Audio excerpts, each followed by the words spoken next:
my life is shaped by a lot of events, but one of the most powerful was I was 11 years old. We had a really, really tough Thanksgiving where there was no money and no food. We weren't going to have a Thanksgiving dinner, that's for sure, certainly not a feast of any sort. And my mom was screaming at my father about how he couldn't even take care of his own family. I have a younger brother and younger sister. I'm the oldest.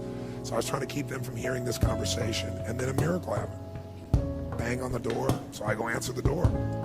And I answer the door, and standing there is this giant man. It was this little boy. And he's holding this huge box of food. And beside him on the ground was a black pot with an uncooked turkey in it. And he said, "Is your father home?" And I said, "Just one moment. This is a gift from God. This is going to change it all. This is going to make my mom and dad happy. It's going to be unbelievable."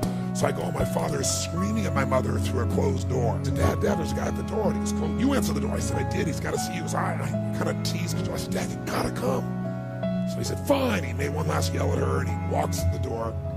And I'm waiting there, just can't waiting to see his face. My dad opens the door, and this man's standing there with this big box of food. And my father did not get happy when he said, "Look, we don't take charity." And then he took the door to slam it in the man's face. But the man was a good-sized man. He put his foot there and smacked his foot and bounced back up.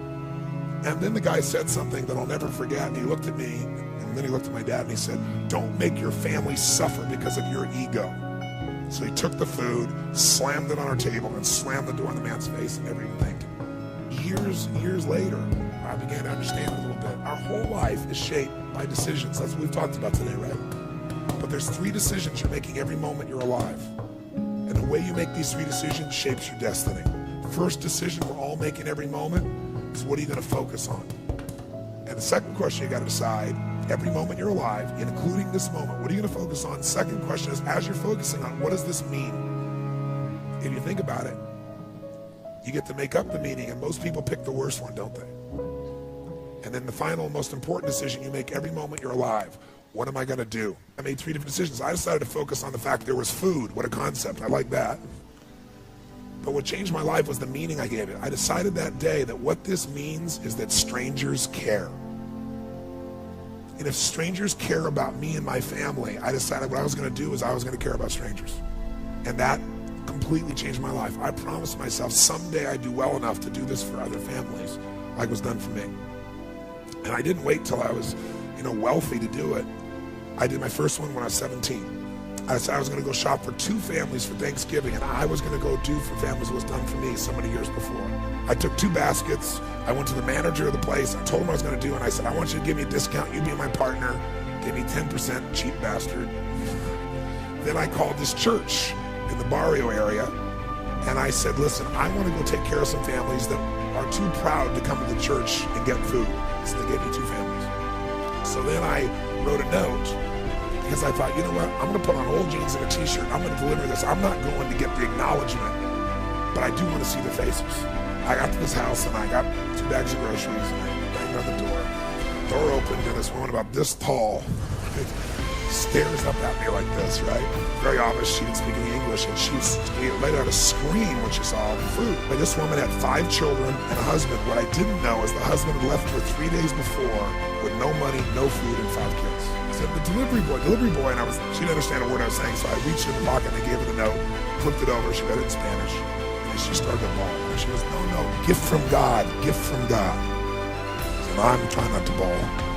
So I went over and I put the stuff on there, and just as I'm trying to put stuff on there, I hear these screams, and all of a sudden, bam, bam, 2 boys hit me, one leg and the other. These 2 little guys just tackle me, right?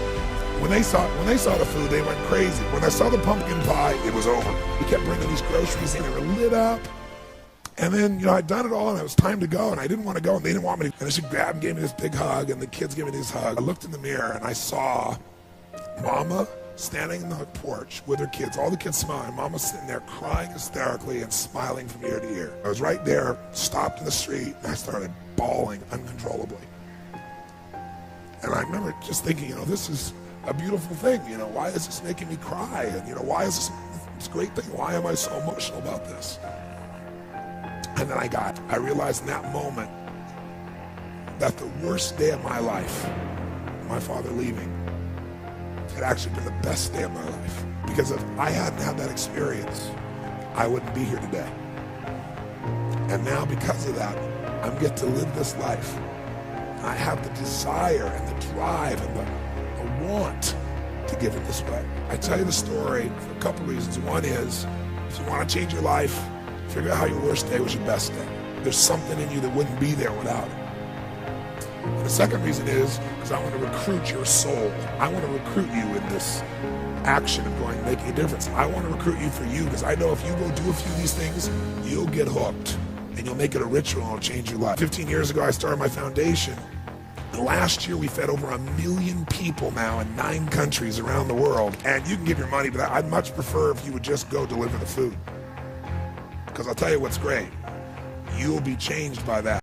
What up, everybody? Hopefully you liked that. We're trying out a little motivational video of the week. If you liked it, let us know. If you'd like to see us do something different or changed, also let me know. That aside, go check out our website, our products, and our giveaway there. But also check out our new sponsor, Drizzly. You can get alcohol delivered right to your door now. No more DUIs, and you drink responsibly. Not only that, but it takes them less than an hour. Use the link that we're going to provide as well as the promo code. They'll give you $15 off a $30 or more order for our customers. You could also go to YouTube. We're trying to build up enough of a audience there with subscribers that we can start monetizing. If you could do any of those, we would appreciate it. But as always, action is better than thought alone. 3, 2, 1, go.